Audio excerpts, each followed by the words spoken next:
अल्हम्दुलिल्लाहि रब्बिल आलमीन वल आक़िबतु लिल मुत्तक़ीन वस्सलातु वस्सलामु अला रसूलिही मुहम्मदिन व आलिही व अस्हाबिही अजमाईन।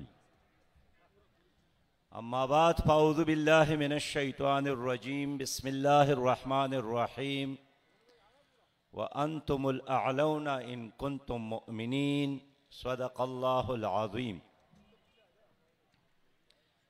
जनाब असदुल्ला भुट्टो साहिब, जनाब अमीरुल अज़ीम साहिब, जनाब मोहम्मद हुसैन मेहनती साहिब, जनाब हाफिज़ नईमुर रहमान साहिब, कायदीन जमात इस्लामी, वाजिबुल एहतराम माओं बहनों और बेटियों, काबिल एहतराम बुज़ुर्गों, पुरजोश पुराज़म सरबकफ मेरे हम सफ़र हम कदम पुरजोश नौजवानों, अस्सलामु अलैकुम व रहमतुल्लाहि व बरकातुहू।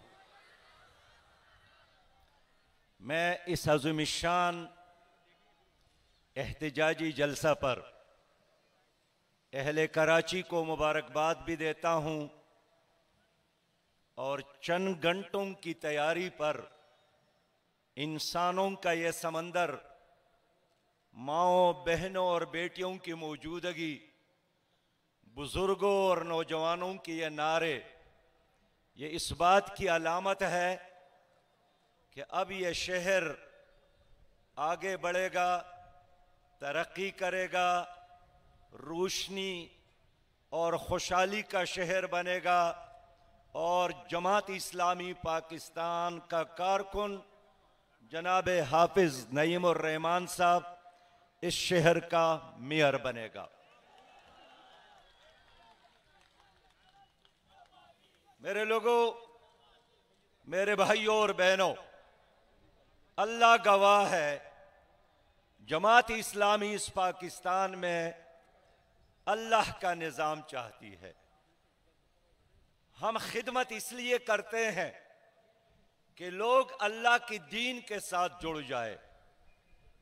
हम इंसानों को तब्दील करना चाहते हैं कि उनके अखलाक भी, उनके मामलात भी, उनके किरदार भी ठीक हो और फिर आगे बढ़कर इलेक्शन में हिस्सा लेते हैं ताकि अवाम के वसाइल अवाम पर खर्च हो। और हम चाहते हैं कि इन अवामी इदारों को पाकिस्तान के खातिर, अवाम के खातिर इस्तेमाल हो। हम एक ऐसा माहौल बनाना चाहते हैं जिसमें आप लोगों के लिए रिज़्क़ के दरवाजे खुल जाए। हम एक ऐसा पाकिस्तान चाहते हैं जिसमें नौजवानों को इज्जत के साथ रोजगार मिल जाए।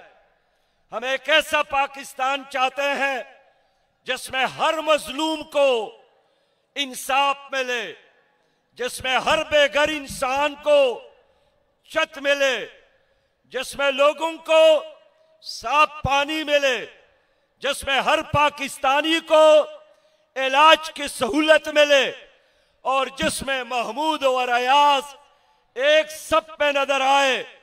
तबकाती निज़ाम खत्म हो, इस्तेसाली निज़ाम खत्म हो, लूट और कसूट खत्म हो और इस मुल्क को जिस मकसद के लिए बनाया था कि इस्लामी पाकिस्तान, खुशहाल पाकिस्तान, वो दुनिया को नजर आए कि पाकिस्तान तरक्की के लिहाज से भी एक मीनार है, खुशहाली के लिहाज से भी एक मॉडल है। और यहां इंसान तो क्या, फुरात के दरिया के किनारे अगर एक कुत्ते के बारे में वक्त का खलीफा फिक्रमंद था तो पाकिस्तान में इंसानों के हुकूक भी महफूज हो, जानवरों के हुकूक भी महफूज हो, पौधों के हुकूक भी महफूज हो। हम एक क्लीन पाकिस्तान बनाना चाहते हैं, एक ग्रीन पाकिस्तान बनाना चाहते हैं। लोगों, 75 साल गुजर गए। इन 75 सालों में जर्नेलों ने भी हुकूमत की, और इन 75 सालों में इन सियासी लीडरों ने भी, जिनका नाम कभी पीपल पार्टी की सूरत में, कभी दूसरे पार्टियों की सूरत में लोग सुनते हैं, लेकिन उन्होंने अवाम को क्या दिया? इन्होंने मुल्क लूटा है, इन्होंने इदारों को लूटा है, इन्होंने स्टील मिल को लूटा, कारखानों को लूटा, बैंकों को लूटा, पीआईए को लूटा, रेलवे को लूटा, सरकारी जमीनों पर कब्जे की, मुल्क और हर जेब पर डाका डाला। अब ये जालिम एक छोटा सा बैलेट बॉक्स है, उसको भी लूटना चाहते हैं, उस पर भी कब्जा करना चाहते हैं। लेकिन मैं याद दिलाना चाहता हूं, आप मजीद डालने के जरिए लोगों की ज़मीर, लोगों के तर्जुमान, लोगों की गैरत और लोगों की आवाज को नहीं दबा सकते। न बैलेट बॉक्स की चोरी आप मजीद कर सकते हैं, न कौम के हुकूक पर डाका डाल सकते हैं। अब कौम बेदार हो गई है। लोगों, कराची एक शहर नहीं है, ये पाकिस्तान की मां है। मैं पाकिस्तान को आगाह करना चाहता हूं कि आपका मुल्क बढ़ेगा अगर कराची में अमन हो, अगर कराची खुशहाल हो, अगर कराची तकड़ा हो, अगर कराची का नौजवान खुशहाल हो, अगर कराची का ताजर महफूज हो, अगर कराची तरक्की करेगा, पाकिस्तान तरक्की करेगा। लेकिन मुझे अफसोस है कि गुज़श्ता तवील अरसे से इस शहर पर जिन लोगों ने हुकूमत की, उन्होंने इस शहर को महरूम रखा, इस शहर को तबाह किया, सड़कों को तबाह किया, हॉस्पिटल्स को तबाह किया, स्कूल को तबाह किया, इदारों को तबाह किया और यहां लूट खसूट का एक बाजार गर्म किया। मैं आज कहना चाहता हूं कि यहां मुकाबला पीपल पार्टी और जमाती इस्लामी का नहीं है, यहां मुकाबला पीपल पार्टी और कराची के अवाम का है। अब 15 तारीख साबित करेगा कि कराची के अवाम जीत जाते हैं या पीपल पार्टी और सिंध की हुकूमत जीत जाती है। मैं इसलिए आज जनाब आसिफ अली जरदारी साहब से अपील करूंगा कि आपका दावा है कि ताकत का सरचश्मे अवाम है, तो अवाम ने तो फैसला दिया है। आपका दावा है कि हम जमहूरियत पर यकीन रखते हैं, तो कराची की जमहूर ने एक फैसला दिया है। मैं 24 करोड़ अवाम से पूछना चाहता हूं कि लोगों, एक मेयर का मसला नहीं है, मैं कहना चाहता हूं कि ये इंसाफ का मसला है, ये अदल का मसला है। और आपसे मैं पूछूं कि 3 लाख ज्यादा है या 9 लाख ज्यादा है? अगर 3 लाख ज्यादा है तो पीपल पार्टी जीते, लेकिन अगर 9 लाख ज्यादा है फिर इंशाअल्लाह जमात इस्लामी जीतेगी। दुनिया के किसी हिसाब किताब में, दुनिया के किसी मेरिट पर 3 लाख ज्यादा नहीं है 9 लाख से। अब अगर 3 लाख वोट पीपल पार्टी ने लिया है और 9 लाख वोट जमात इस्लामी और इत्तेहादियों ने लिया है, ये तो जुल्म होगा कि 15 तारीख को 9 लाख हार जाए और 3 लाख जीत जाए। ये जुल्म, ये जबर न कराची के लोग कबूल करेंगे, न पाकिस्तान के लोग कबूल करेंगे।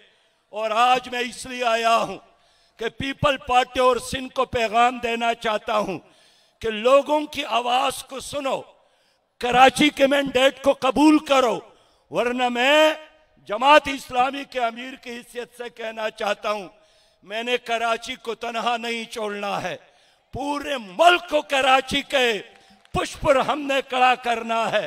आप इसको अकेला न समझे, इस कराची की अहमियत है।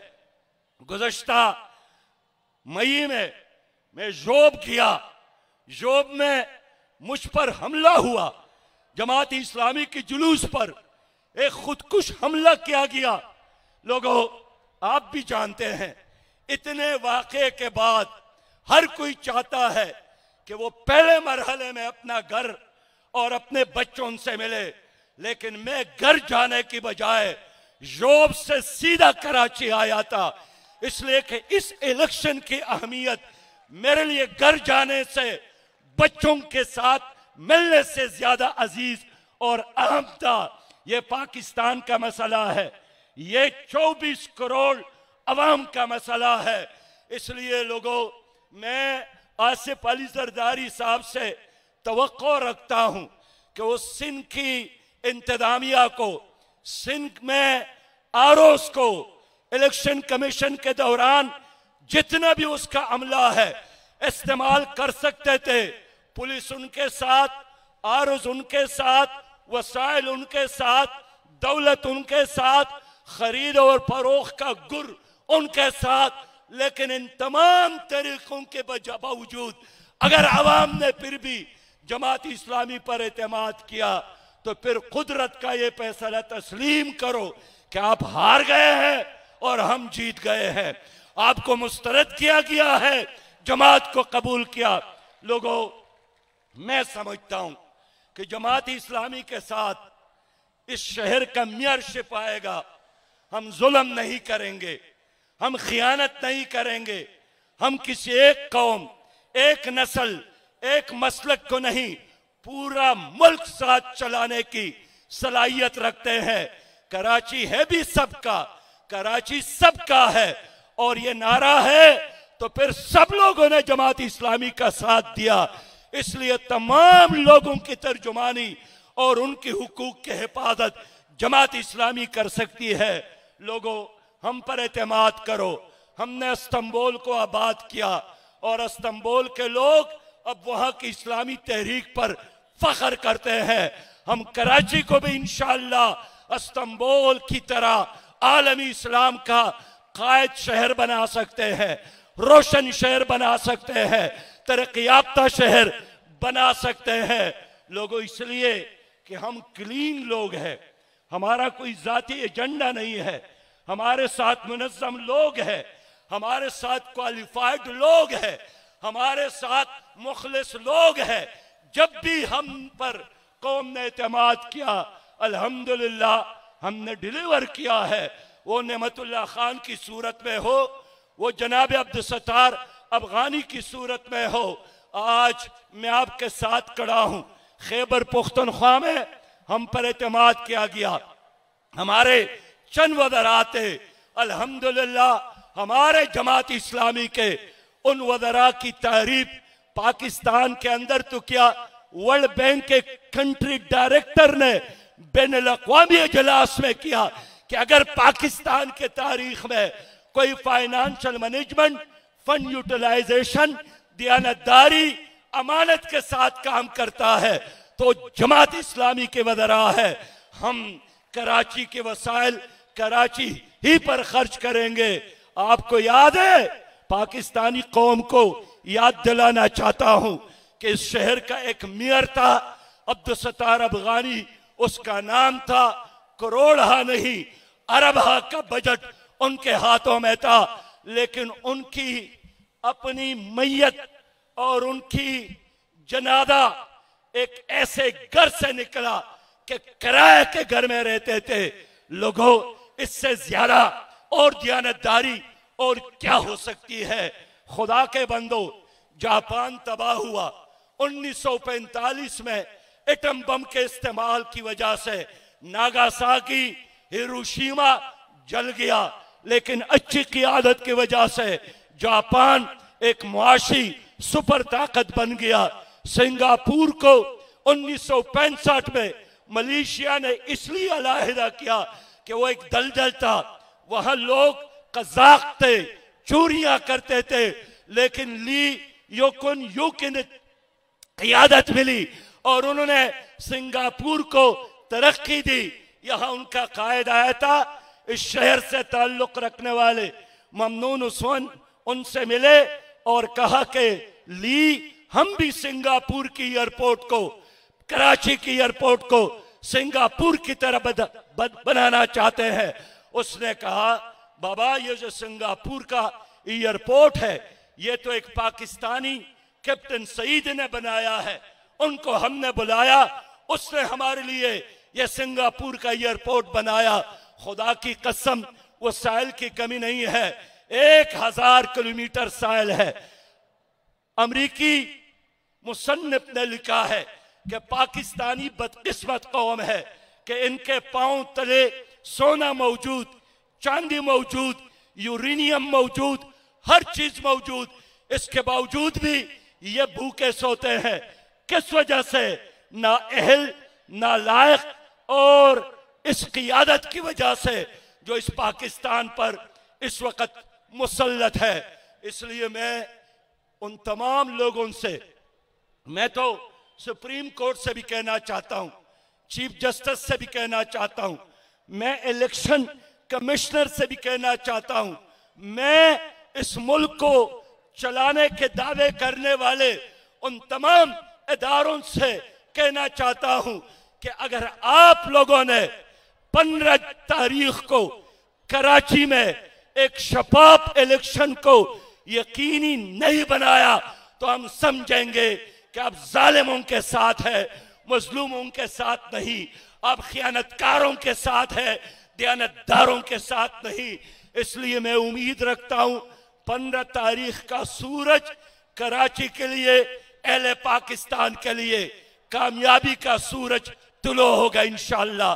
रोशनियों के साथ, खुशियों के साथ न सिर्फ पाकिस्तान को, आलमी इस्लाम को इंशाअल्लाह एक खुशी का पैगाम मिलेगा। लेकिन मैं जरूर ये बात करना चाहता हूं कि हम जमहूरी लोग हैं, हम आईन पर यकीन रखने वाले लोग हैं, अखलाक के साथ चलने वाले लोग हैं, लेकिन हमारे इस अदा को कहीं कमजोरी न समझना। हम मैंडेट की तहफ्फुज़ के लिए हर वो काम करेंगे इंशाअल्लाह जो आईन इजाजत देता है और जो अल्लाह और रसूल का हुक्म है। मैं आपको एक बार फिर कराची के लिए अब्दुलसत्तार अफगानी के बाद, नेमतुल्लाह खान के बाद, जनाब हाफिज नईम रहमान साहब की सूरत में एक और मेयर का मुबारकबाद देकर इजाजत चाहता हूं। व आखिर दावाना अनिल हम्दुलिल्लाहि रब्बिल आलमीन। इस्लाम जिंदाबाद, पाकिस्तान पाइंदाबाद।